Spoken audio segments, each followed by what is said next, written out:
Ladies and gentlemen, Mark Twain once said, "No gentleman will tell the naked truth in the presence of ladies." But friends, tonight I will tell the naked truth. The true story of the first 50 years of No Shame, its founding. At least as true as any tale Mark Twain ever told.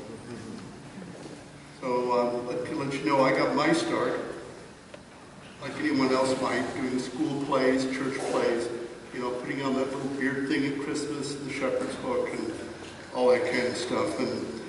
And then when I first started pulling the wool over people's eyes, I did magic shows in my parents' garage. We had curtains and lights and the whole works. They even charged admission, believe it or not.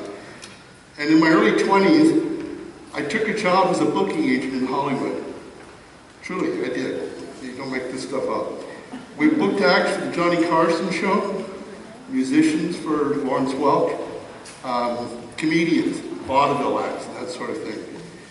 So I learned my lessons about the magic of theater, of illusion, and the importance of good casting. And one day I decided to found my theater about 50 years ago. I wanted something shameless and a tad bit silly. Not quite vaudeville, but made up of short acts with lots of performers, maybe even a darkroom timer to keep the act short and enforce the rules. I envisioned jugglers and clowns and storytellers like Mark Twain himself. Have you ever heard the joke about the clown, the Mormon, and the missionary, the Viking, who went into a bar together? I forgot this is pre-shark, I can't tell that. The other time, what was it? Yeah, I started writing parts for characters and thinking about casting, like, wouldn't it be wonderful to have a tall, blue-eyed, long-haired woman play the part of a Mormon missionary?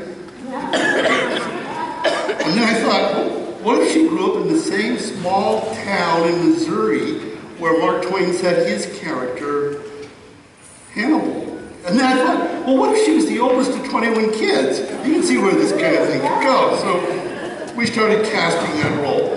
And then I thought of an idea for a Viking, a mad Viking, somebody who would stand over 6 feet tall and have a cape and a poleaxe and a helmet with horns that was like too big for his giant head, and it would keep falling down in his eyes, and they'd go around screaming, "Oh, yeah!" and his voice would squeak at the end like that. That was a good role, so until we got Jesse Wells to play the part, we had several people who played that role, including myself. I played it for a while. I see you don't believe me. Don't you remember? Jeff, could you bring out the proof, please? Jeff? All right, Eugene Weekly, the cover, a picture of the Mad Viking. Jeff, could you read what it says in the corner over there? I can. No Shame's Mad Viking, Mike Anderson. Is it true? On the cover. Yeah, please stand by. I want to talk about something else. The hardest thing about starting No Shame Eugene was keeping a good artistic director.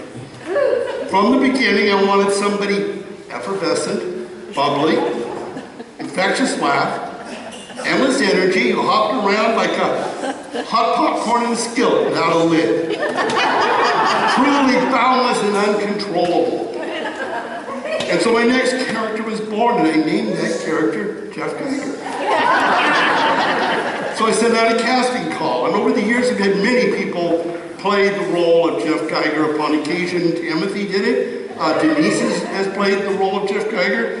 We even had Sean Connery in the early days. It didn't work out so well. He'd stand around and kind of look good for the ladies and say things like, "Name is Geiger, Jeff Geiger."